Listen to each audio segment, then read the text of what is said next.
He didn't growl. He didn't bite. He just stood there, still, silent, and shaking, after being kicked like garbage.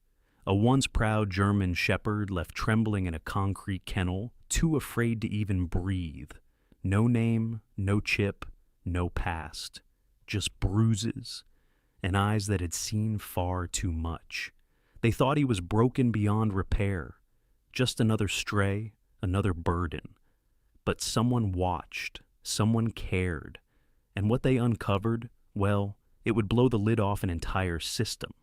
The November skies over Willow Creek, Oregon, were smeared in a dull slate gray, hanging low above the town like a heavy lid that refused to lift. Rain had fallen steadily through the night, leaving the streets glistening and the air thick with the scent of wet pine and cold asphalt. Tucked at the edge of town, just beyond the old train line and behind a weathered grove of cedars, sat the Willow Creek Animal Shelter, a squat, aging building whose red-painted trim had long since faded to a dull, flaky rust. The fluorescent lights inside buzzed faintly, casting pale yellow glows across the damp concrete floors and the metallic clang of kennel gates that echoed too easily down the narrow hallways. In Kennel 7, a German shepherd crouched low in the corner, his body trembling despite the heavy frame that hinted at what he might once have been. His name, for now, was Shadow, a name hastily scribbled onto his intake tag 3 days earlier by an overworked volunteer. He was around 6 years old, though the exact number was uncertain. His coat, once likely a proud black and tan shimmer, now hung uneven and dull, matted along his spine and patchy near his haunches. One ear stood rigid, the other permanently bent at the tip. His eyes, amber-flecked with darker shades, carried the look of something hunted, not wild, but wounded. He had no collar, no microchip, and no history, except for the bruises hidden beneath his fur and the way he flinched every time a boot stepped too near. Tyler Crow, 25, broad-shouldered and perpetually frowning, trudged into the corridor holding a mop bucket with one hand and a half-eaten granola bar in the other. His faded staff hoodie hung loose over his frame, hood up to hide a thinning patch of hair he often scratched when frustrated. A recent hire, Tyler had been at the shelter for barely a month, hired on temporary payroll after 2 long-term staff quit in the same week. He wasn't malicious by nature, but he was impatient, poorly trained, and constantly irritated by the chaos of the overcrowded facility. "Come on," he muttered, tapping his boot against the side of Kennel 7. "Move so I can clean." Shadow didn't move. He pressed further into the corner, body tense and still. His chest barely rose with breath. Tyler's eyes narrowed. He dropped the granola bar into his pocket, pushed open the kennel gate with his foot, and stepped inside. "I said move," he snapped, his tone rising. When Shadow still didn't respond, he strode forward, leaned in, and kicked. His boot struck the shepherd's hindquarters with a loud thud.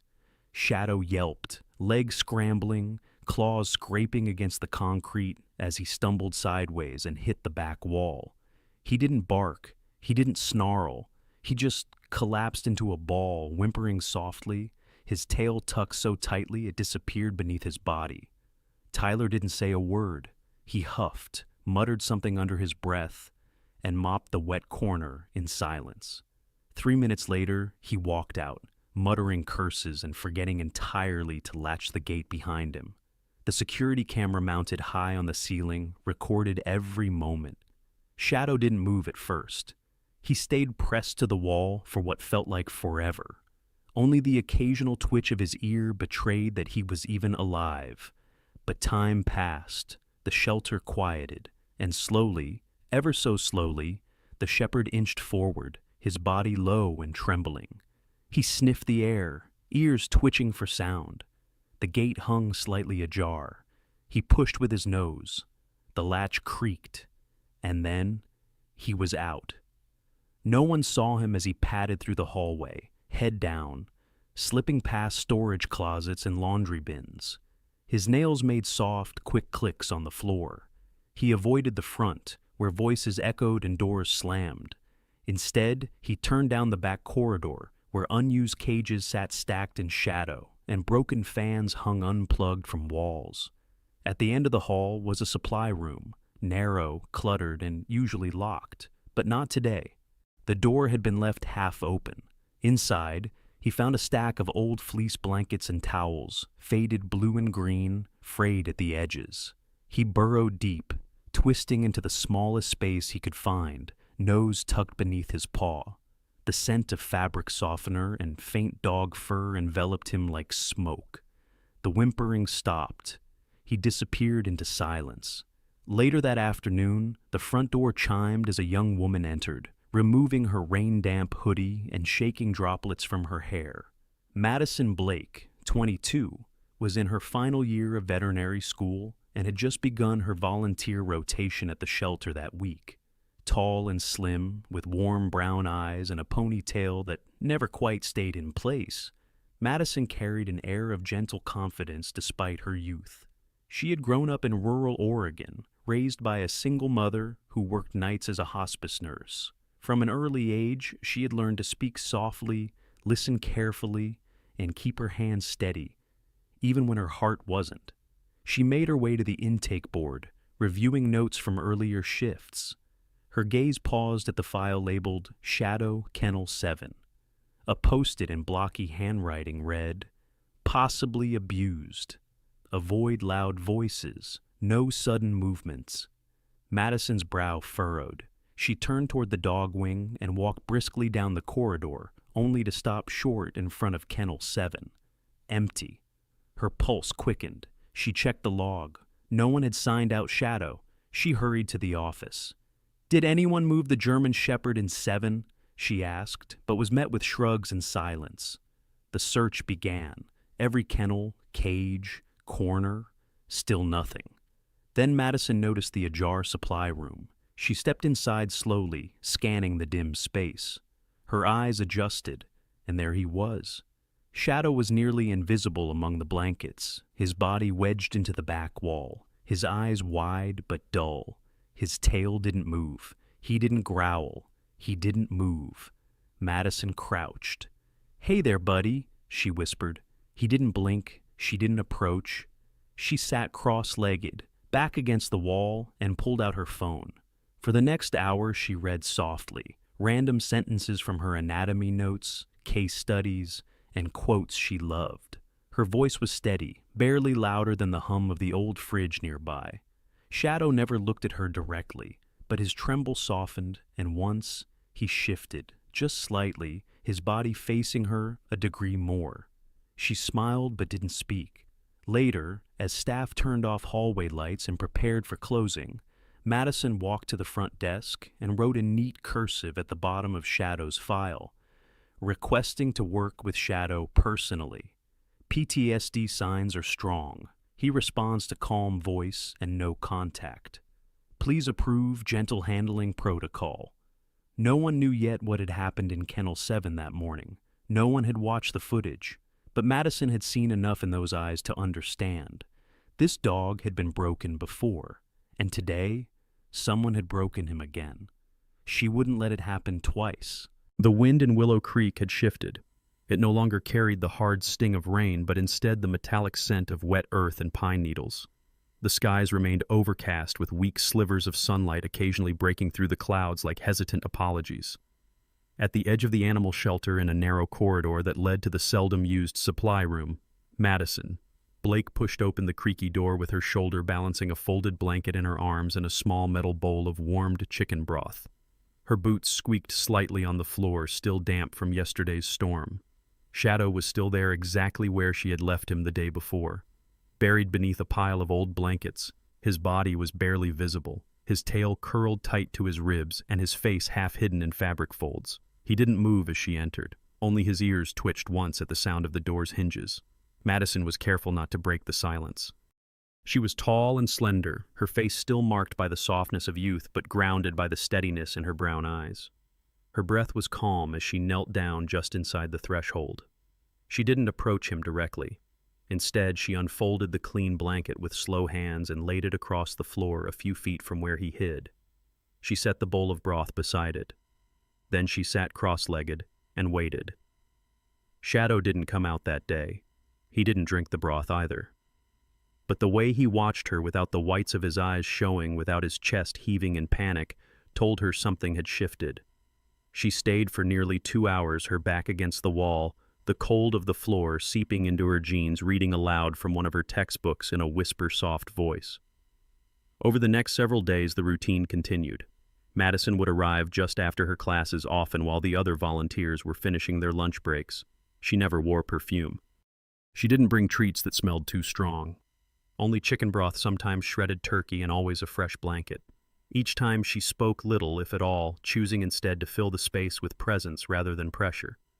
On the 4th day, when she entered the supply room, the bowl from the previous evening was licked clean. The blanket had been tugged slightly toward the nest of blankets where Shadow still lay. Her heart warmed, but she said nothing, not even a smile. She merely replaced the bowl with another and sat down again, continuing their quiet companionship. Walter Green, the shelter manager, noticed the pattern. A tall man with broad shoulders and a perpetually stiff gait. Walter was a man built from decades of protocol and order. His hair was silver-gray, short on the sides and combed back with military precision. At 58, he walked with the rigid posture of someone who had spent more time in uniform than in civilian clothes. A former Marine and now 12-year veteran of the county shelter system, Walter was not known for his sentiment. He respected structure, not emotion. Results, not theory. He watched Madison from the end of the hallway one afternoon, arms crossed. She didn't notice him. She was too focused on Shadow, who for the first time had crept from his corner and was lying on the clean blanket she had laid out. He wasn't sleeping, but he was relaxed, his head resting on his forepaws, eyes half-lidded. Madison sat only a few feet away, legs folded under her, reading from a worn novel in a low melodic voice. Walter didn't say a word. He just nodded once and walked back toward the front office. Later, he adjusted the volunteer schedule slightly, ensuring that Madison had the same time slot each afternoon. He didn't explain why. Shadow's physical condition had begun to stabilize. Though his ribs were still visible and his gait stiff from old bruises, he now stood occasionally, stretching slowly before settling back down. Madison noticed the way his ears flicked at her voice now, not with fear but interest. Sometimes when she paused reading, he would lift his head just slightly, waiting for her to continue. One day she reached into her backpack and pulled out a soft, felted dog toy in the shape of a fox. She placed it gently on the blanket far from Shadow and sat back. For the entire hour he ignored it. But as she stood to leave, she glanced back and saw that he had pulled the toy closer with a cautious paw. That evening, as the staff was locking up, Walter caught Madison by the front door. "You're making headway," he said gruffly. Madison looked up, a little surprised. "I think he just needed space. And patience." Walter nodded slowly. "Most folks don't have either. What you're doing, it matters." His voice was even, but there was a rare softness in his tone. The following afternoon brought a small breakthrough. Madison sat as usual reading while Shadow lay on the blanket. Without warning, he stood stretched and took 2 slow steps toward her. Her body stilled completely. She kept her gaze down, hands resting on her lap. Shadow sniffed the edge of her shoe, then lay down right beside her, not touching but close enough that she could feel the warmth of his breath near her leg. She didn't move. She just kept reading. Outside, the wind picked up again, sending the clouds back across the sky like ash across embers. But in that quiet, forgotten room, a wounded dog had found stillness next to a girl who refused to rush him, and that Madison thought was a beginning. The morning mist hung low over Willow Creek, blanketing the cedar treetops in a milky hush. The sun fought to break through, sending thin shafts of light over the cracked asphalt outside the shelter's south wing. Inside, the air smelled faintly of antiseptic wet fur and the lingering trace of damp fleece. Madison Blake stood in the narrow corridor outside the examination room, her brow furrowed as she flipped through the intake paperwork clipped to a weathered clipboard. Something wasn't adding up. Shadow was resting in a corner of the exam room, curled but alert, his eyes tracking her every motion. He no longer cowered when approached, though he still kept his distance when someone entered without warning. Over the past few days, his limp had become more noticeable. He'd begun shifting his weight awkwardly to the right when walking, a subtle but constant hitch in his gait. Madison had attributed it to old injuries, but now her instincts were urging her to dig deeper. She crouched near him, not too close, and studied the line of his belly as he shifted positions. There, partially hidden beneath his fur, was a scar, not a tear from barbed wire or a scrape from pavement. It was clean, deliberate, surgical, a thin white line that curved just above his flank. Her heart thumped. Intake records listed no prior medical procedures. The original notes had been hastily written, no collar, no chip detected underweight signs of neglect. But if he had no chip, what was that scar? I need confirmation, she whispered to herself. That afternoon, Madison contacted the small veterinary clinic partnered with the shelter. They agreed to squeeze in a quick scan. That's when she met Lindsay Morgan. Lindsay was in her early 30s with an athletic build and the kind of calm, capable energy that made nervous animals instinctively trust her. Her dirty blonde hair was pulled into a high bun, and her scrubs were a cheerful shade of teal with small dog prints across the sleeves. She had a pragmatic kindness in the way she moved, efficient, firm, but never harsh. She'd been a vet tech for nearly a decade and had seen her fair share of trauma cases. "You're the volunteer working with the shepherd, right?" she asked as Madison walked into the clinic's side entrance with Shadow on a loose lead. Madison nodded. "We're calling him Shadow, but I don't think that's who he really is." Lindsay tilted her head. Meaning, I think someone erased his identity," Madison said quietly. "He's got a scar. No chip on scan. I think it was removed." Lindsay's expression darkened. "We'll see what the X-ray says."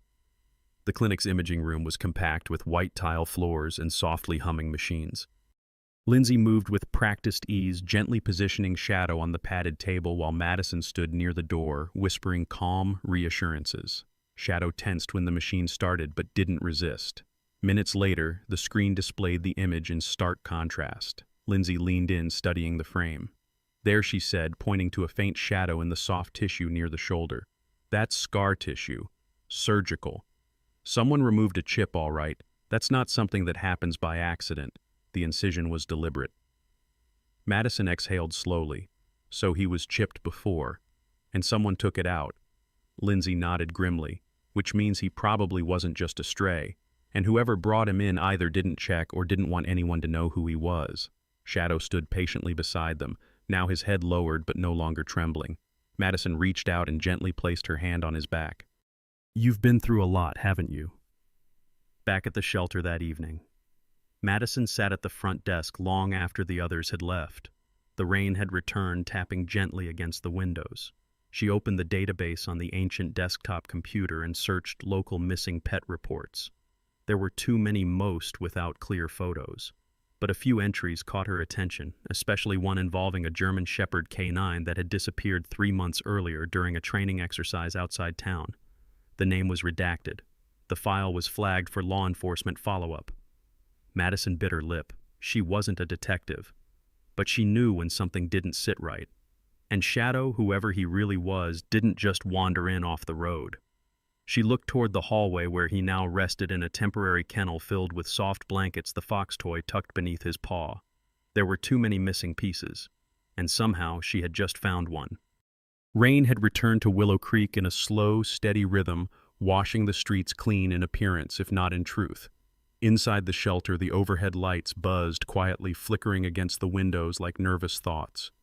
Madison Blake sat hunched over the shelter's shared office computer, the glow from the screen casting soft shadows across her tired face. Her ponytail was a little more unruly than usual, her fingers wrapped around a coffee mug gone cold. Behind her, the printer rattled softly as page after page of intake logs and animal records spat out, each one more frustratingly incomplete than the last. The database had become her obsession over the past 2 nights. Every file she opened seemed to lead to another unanswered question. German Shepherds listed as unclaimed, renamed with generic identifiers, intake scans marked no chip found but with visible scars. Some of them had behavioral flags for hypervigilance, others noted advanced obedience. They weren't just strays. She was certain now these were working dogs, trained ones, dogs that didn't forget commands, dogs that had once served. And someone had made them vanish. She tapped the desk, hesitating, then picked up the landline. Her voice was steady, if unsure. "Sheriff's office," a voice answered. "This is Madison Blake. I'm a volunteer at the Willow Creek shelter. I think we may have a missing K9 here." The pause on the other end was sharp like a breath held between suspicion and concern. "Hold, please." Less than an hour later, the county patrol SUV pulled into the gravel lot, tires crunching over soaked stones. Madison stood at the entrance, arms crossed under her raincoat. The man who stepped out moved with quiet intensity, his uniform rain-slick but crisp, his face sharp with exhaustion and something deeper longing. Sheriff Cal Benton was in his early 60s, tall with a still straight spine and pale blue eyes under graying brows. He'd served in Willow Creek for nearly 3 decades, known for being fair, thorough, and remarkably silent. He rarely raised his voice, which somehow made his presence more commanding. Behind him stepped Deputy Alan McCoy, younger by 20 years, lean, with the angular frame of someone who never quite put weight on after military service. His dark hair was buzzed close to the scalp, jawline dusted with stubble. His eyes, a stormy gray, scanned the yard before landing on Madison. "You're the one who called?" he asked, voice graveled. "Yes." "Shadow's inside," she said. "But I don't think that's his name." McCoy followed her through the building in silence. They passed rows of kennels, the barking muted by thick doors and walls. At the back hallway, Madison pushed open the door to the converted recovery room. Inside, the German Shepherd lay curled atop a large mat, half asleep, but alert the moment the door creaked. Shadow's head rose. His ears twitched. His nose lifted slightly, drawing in scent. Deputy McCoy froze mid-step. "Kane," he whispered, almost unwilling to believe his voice. The reaction was immediate. The Shepherd stood slowly, not with fear but familiarity. He didn't run. He walked with a limp toward McCoy cautiously, at first then pressing his head into the man's thigh. A deep whine escaped his throat, high-pitched and soft. McCoy dropped to one knee, hands shaking as they cradled the dog's head. "Oh my God, Kane," he murmured. "Where have you been?" Madison watched silently, her hand resting against the doorframe. She had seen glimmers of connection before, but nothing like this, nothing so sure. After several long minutes, Kane no longer. Shadow laid down beside McCoy, resting his head on the deputy's boot. Cal Benton stepped forward, his voice low. "He went missing 3 months ago during training. One moment he was on track, next he'd vanished. We searched for days." "He's got a surgical scar where his chip used to be," Madison said quietly. "And he's not the only one." Benton looked at her. "Explain." She led them back to the office where her printouts formed a messy patchwork of documents, some highlighted, others annotated with pen. "I've gone through the last 6 months of intake logs. At least 6 German Shepherds came through this facility alone, with no chip renamed and marked as strays. But they all have traits, behavioral flags, specific reactions to commands, even trained postures that suggest prior working backgrounds." "And the staff didn't flag any of this?" McCoy asked. "They're overwhelmed, undertrained.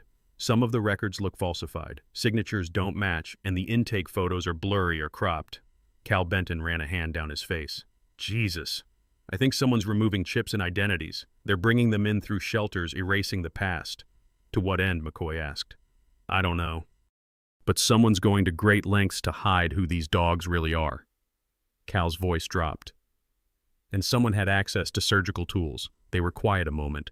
"I'll need copies of everything," Cal finally said. "We'll treat this as evidence. Madison, you've done good work, but be careful who you share this with." Madison nodded, her jaw tight. Kane remained in the recovery room that night. Madison visited one last time before heading out, kneeling quietly beside him. He turned his head to look at her, then gently placed his paw across her boot. "You're not Shadow," she whispered. "You were never just a stray." The skies above Willow Creek had begun to break, the rain thinning into a mist that hovered low over the landscape like breath caught in the throat. Trees, still dripping from the storm's last hours, swayed gently in the wind, and the air held the sour trace of chemicals long since rinsed away but not forgotten. It was a quiet morning at the shelter, but Madison Blake's nerves were far from calm. She stood by the chain-link fence bordering the old storage yard behind the facility, her eyes fixed on the weather-beaten structure at the edge of the gravel lot, a building most staff had long ignored. Kane was with her, pacing in an uneven circle. His movements had become more confident since being reunited with Deputy Alan McCoy, but today there was something different. His posture was rigid, his ears forward, nose twitching with agitation. He kept returning to the chain-link gate, sniffing low to the ground, then stiffening, lips pulled back slightly as if catching a scent he couldn't let go of. The old storage building was little more than a converted tool shed, metal siding rusted in corners, a cracked concrete floor, and a padlock that hadn't been properly secured in years. Most volunteers believed it was used to house broken crates or excess food bags. Madison, however, had her doubts now. She reached for her radio. "Walter, I think I need you out back." Walter Green answered 2 minutes later, appearing with his typical silent stride. His tall frame still held the straightness of a former Marine, and his face, weathered jaw always tight, did not easily show concern. But when he saw Kane's tense stance and the building in question, he frowned. "You think there's something in there?" "I think Kane does." Walter retrieved a key from the ring clipped to his belt. The padlock gave way with a reluctant snap. The air inside the shed was stale thick with the scent of decay and something sharper, chemicals and plastic. A faint metallic tang rose immediately. Kane didn't wait for permission. He moved forward in low steps, nose sweeping the floor, body tense. He stopped at a pile of broken shelving and began barking short, loud bursts, tail stiff and hackles raised. Walter stepped back. "That's a drug alert," he said flatly. "I thought so," Madison whispered. Later that afternoon, a dark blue SUV rolled into the shelter's back lot. The woman who stepped out introduced herself with crisp professionalism, Agent Diana Holbrook, mid-40s, with light brown hair pulled into a smooth ponytail, gray eyes framed by light lines that suggested years of long cases and longer nights. She wore a navy field jacket over a buttoned shirt and slacks, and her badge flashed silver against the rain-muted light. She was accompanied by a younger analyst, Micah Trent, a quiet man in his late 20s with sandy hair, rounded glasses, and a notepad he scribbled in constantly. Madison gave them both a short briefing, ending with Kane's behavior and the unusual chemical smell in the shed. Holbrook knelt near Kane, letting him sniff her open palm. "You say he was trained as a narcotics canine?" "He was," Madison replied. "We only confirmed his identity last week. His chip was surgically removed." Holbrook looked up, her tone sharpening. "Who handled his intake?" "That's part of the problem."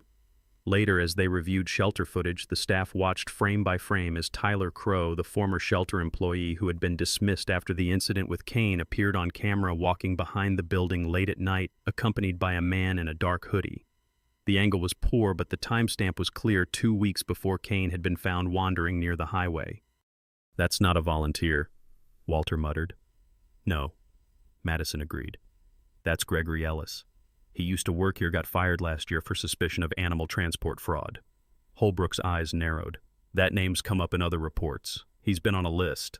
They watched as the two men carried a large crate between them, disappearing into the very shed where Kane had reacted so strongly. Whatever was stored there, it wasn't broken. "Shelving," Holbrook said. "This is enough to trigger a wider investigation. We'll need to bring in forensic teams." Over the next 24 hours, the shed was sealed and scanned. Residue tests confirmed traces of methylene chloride and precursor agents for synthetic opioids, substances not legally stored anywhere in the county. Kane's nose had been right. Back inside the shelter, Madison sat beside Kane as he lay on a soft bed in the quiet office-turned-recovery room. She gently brushed his fur with a soft, bristled glove, the movement more about connection than grooming. His eyes were half closed, but every now and then his ears twitched toward the hallway, alert to movement beyond the walls. "You knew," she whispered. "Even after all that, you remembered the smell. You remembered the danger." She paused, watching him breathe. "That's why they took you, isn't it? You were a threat." Kane didn't move, but his tail gave a slow, soft thump against the floor. Walter knocked on the door frame. "FBI's opening a case file. They're calling it a targeted removal," he said. "Holbrook thinks Ellis and Crow may have been part of a network rerouting retired or injured working dogs through shelters, some for resale, some for other things." Madison looked up. "He never had a chance. Now he does," Walter said. The overhead fluorescents in the Willow Creek shelter hummed softly, casting long, pale shadows against the linoleum floors. The staff room smelled faintly of burnt coffee and bleach, but today the tension in the air overwhelmed all other sensations. The break room had been cleared, the whiteboard wiped clean, and files were stacked neatly in plastic crates waiting to be collected. Madison Blake sat at the corner table, fingers laced, watching the digital clock tick silently toward 10:00 a.m. She wasn't alone.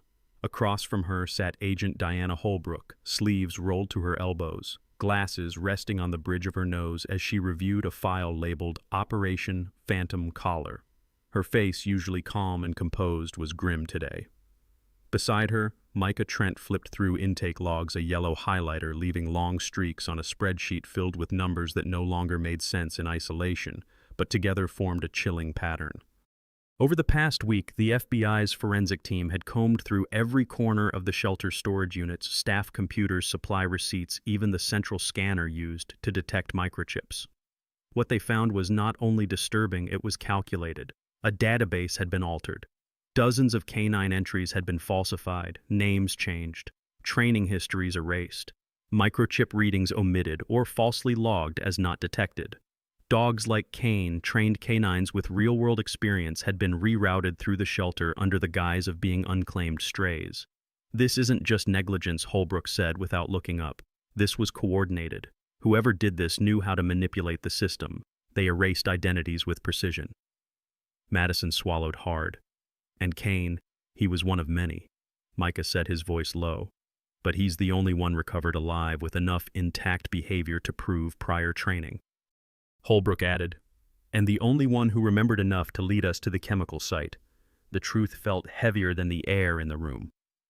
Walter Green entered quietly from the hallway. His uniform jacket was missing today, replaced by a charcoal sweater and slacks. He looked older than usual, his posture looser, his gaze heavy.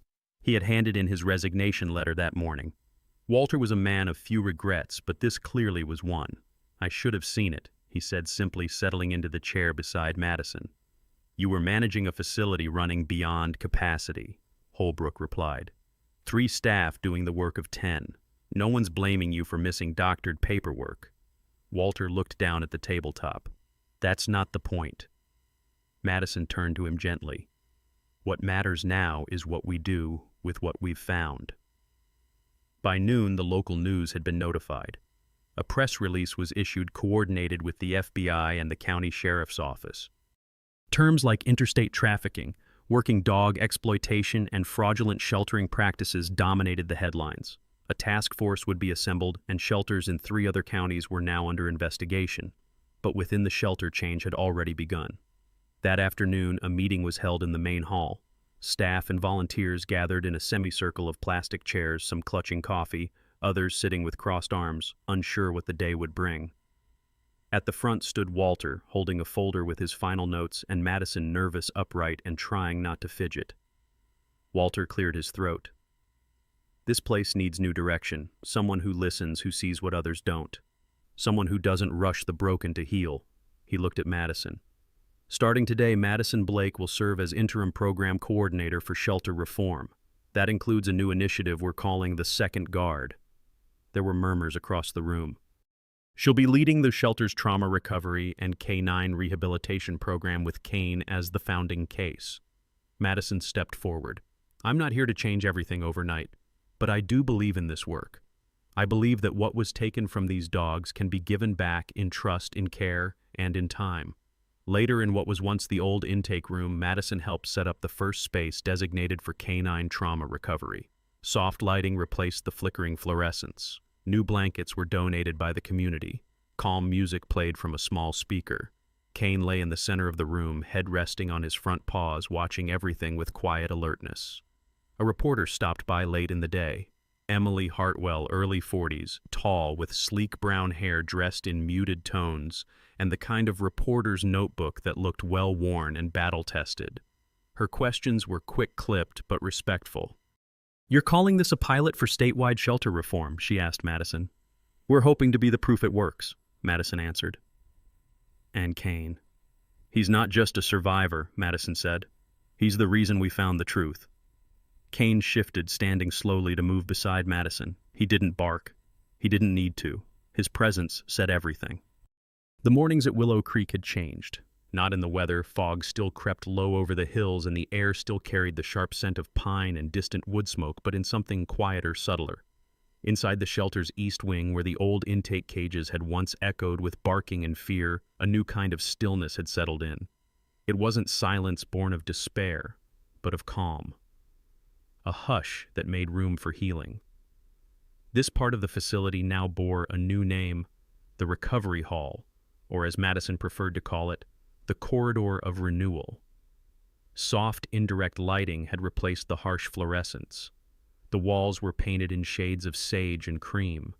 Calm instrumental music played on a loop, mixed with gentle recordings of birdsong and water streams. Along one wall, 3 modified kennels had been constructed with partial open fronts and acoustic padding. They were less cages, more havens. At the center of it all was Kane. He didn't bark. He didn't patrol. He simply walked slowly, steadily up and down the hallway, pausing at the kennels of dogs too frightened to meet human eyes. His gait was slightly uneven, but there was purpose in his steps. Every day he entered with quiet dignity, lay down beside a kennel, and waited.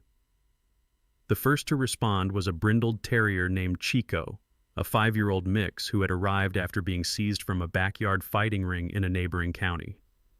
Chico had deep scars on his neck and legs and a fear of hands so profound that he bit at air whenever someone reached near.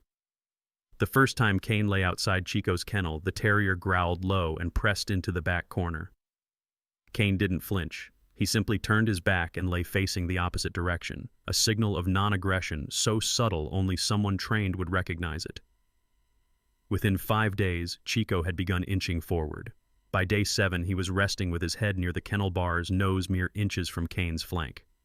Madison observed all of this from a small office-turned-observation room where a glass panel allowed her to monitor the dogs without entering the hall. She wore her usual soft gray hoodie, a pen tucked behind one ear, her expression unreadable but her eyes full of knowing. She recorded notes in a worn leather journal, an old habit from school she hadn't given up. That afternoon, she was joined by Sarah Huxley, a new addition to the volunteer program. Sarah was in her late 40s, tall and willowy, with long auburn hair streaked in silver and tied back with a cloth band.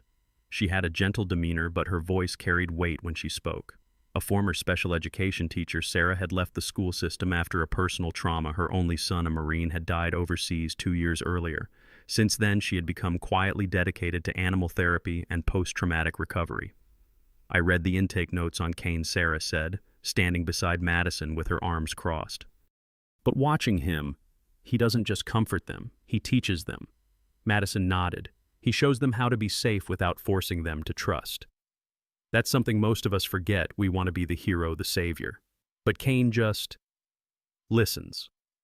Later, they introduced Kane to a new resident, Milo, a golden retriever mix barely 2 years old. Milo had been abandoned on a construction site, likely abused, judging by the rope scars on his hind legs and his refusal to eat when humans were nearby. He paced endlessly in his kennel, often barking at his own reflection in the glass. On the first day, Kane lay outside Milo's space for nearly an hour. Milo never looked directly at him, but he didn't bark either. By day 3, Milo had stopped pacing. By the end of the week, he was curled near the front of his enclosure, head tilted toward Kane's slow, rhythmic breathing. Walter Green returned that Friday, not in his former role as shelter director, but as a visitor. He entered the recovery wing quietly, a canvas jacket over his shoulders and a leather notebook under one arm. Madison met him at the door, offering a faint smile. "I wasn't sure you'd come." Walter's voice was softer than she remembered. "I wanted to see what healing looks like." They walked past the kennels together, pausing as Kane sat in the corner watching Milo with a stillness that felt almost sacred. "You built something here," Walter said. "And he's the pillar." Madison said nothing. She simply knelt beside Kane and rested a hand on his shoulder. Kane leaned gently into her. That night, Madison stayed after hours to finish her notes. The shelter was quiet, the only sounds the soft hum of heaters and the occasional sigh of a dog shifting in its sleep. She sat cross-legged in the hallway back against the wall. Kane lay beside her, his eyes half-lidded but alert. She pulled out her notebook and whispered softly into the quiet. "You're not a K9 anymore," she said. "But what you're doing now, it might matter even more." Kane's tail gave a small, deliberate thump against the floor. The sky over Willow Creek was a soft watercolor of peach and slate. The clouds brushed wide and high, like a painter's final touch. Early spring had coaxed green buds from the trees, and the scent of wildflowers lingered in the breeze that swept across the field behind the newly renovated Willow Creek Center for Animal Recovery. A modest stage had been erected beneath a white canopy. Rows of folding chairs lined the grass in neat order, filled now with townsfolk shelter staff. local reporters, and a handful of quietly dressed figures from the state's Department of Animal Welfare. At the edge of the stage sat Kane. Now 9 years old, his fur had grayed along the muzzle and behind his ears, but his posture remained proud, his amber eyes steady and wise. He wore a soft navy blue therapy vest, and a silver tag engraved with the initials WCCR gleamed against his chest. He lay calmly at Madison's side, occasionally lifting his head to scan the crowd, not with caution but presence. Madison. Blake stood just behind the podium, her hands folded together. She wore a tailored charcoal blazer, her brown hair loosely pinned, her posture straighter than usual, confident now but not rehearsed. She had grown into this role in quiet moments over long nights spent beside scared dogs and longer days sorting grant paperwork and trauma records. But today was different. Today was public. Official. She took a breath and began. 3 years ago, this shelter was crumbling, understaffed, overworked, and filled with animals who had lost more than homes, they had lost trust. One of those animals was a dog we called Shadow. She paused and turned to Kane, who lifted his head as if on cue. Shadow, as we knew him, had no past, no chip, no records, just scars. But over time we learned his real name, his real work, and we watched him do something no dog was trained to do. He taught others how to heal, not by command, but by choosing to stay, choosing to be still. There was quiet applause, respectful and gentle. Kane rose, stretched slowly, and padded forward. Madison reached into her pocket and unclipped the small medallion, a silver disc engraved with a laurel wreath, and the phrase, "For service beyond duty." She knelt and clipped it gently to his vest. He didn't react with flourish. He simply sat beside her again, as though that too had been his choice. Sarah Huxley stood near the front row, her hands clasped tightly over her chest. The lines on her face were deeper than most, carved by both grief and resilience. Since volunteering at the shelter, she had become an anchor in the recovery wing, her background in special education and personal loss, lending her a quiet depth. When Kane had approached her once during a late-night session with a terrified collie, she had whispered, "He doesn't need to speak. He understands." Today tears shimmered in her eyes. After the ceremony, guests were led through the recovery hall. The smell of fresh paint still clung faintly to the air, but the space breathed calm. Kane walked freely now, untethered. He stepped into the open therapy space where new arrivals' nervous eyes and shaking limbs watched him from the corners of their enclosures. A small beagle, no older than 2, scooted forward to the front bar's ears twitching. Kane lay down near him, head resting on his paws. Madison watched from the hallway with Dr. Elise Rowan, a veterinary behavioral specialist from Portland, tall and impeccably dressed in earth tones with dark-rimmed glasses and the posture of a surgeon. She had come to observe the program on behalf of the state board. Her voice was clipped but curious. "That's the one who started it all." Madison nodded. He was never trained for this role. He just became it. Elise took notes. "You've submitted a research proposal." "Yes." "On trauma contagion in canine populations, and how recovered canines might serve as catalysts for behavioral stabilization in peer environments. And your future plans." "I'll be completing my DVM in 2 years," Madison replied, "specializing in behavioral recovery." Elise raised an eyebrow, then smiled, faintly. "This place may end up training more than dogs." When the crowd had thinned and the stage was packed down, Madison remained behind. The sun had begun to lower behind the trees, casting golden light through the shelter's eastern windows. She sat on the grass beside Kane, the gentle rhythm of insects humming around them. He lay beside her, not asleep, just resting. She leaned close and whispered as if it were a secret only he would hear. "You didn't just survive Kane," she said. "You saved others." He exhaled a slow breath, eyes closing not in retreat but in peace. And so beneath the fading sun, the silent gatekeeper rested at the door of all that had changed.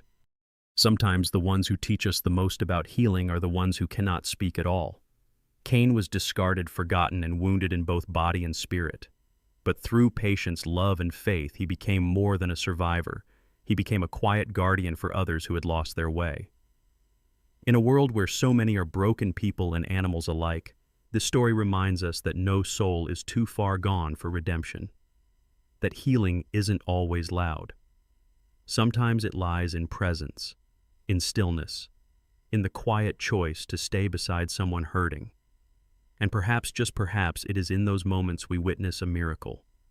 We believe that every creature deserves a second chance and that behind every scar is a story worth hearing. And maybe, just maybe, it is God who sends us reminders in the form of a dog, a stranger, a moment of grace to show us the power of silent love. If this story touched your heart, please share it with someone who needs hope today. Leave a comment below and tell us what part moved you the most. And if you believe that every hurting soul deserves comfort and kindness, type Amen in the comments. Don't forget to like, subscribe, and help us spread these stories of grace and goodness. May God bless you and every creature that crosses your path.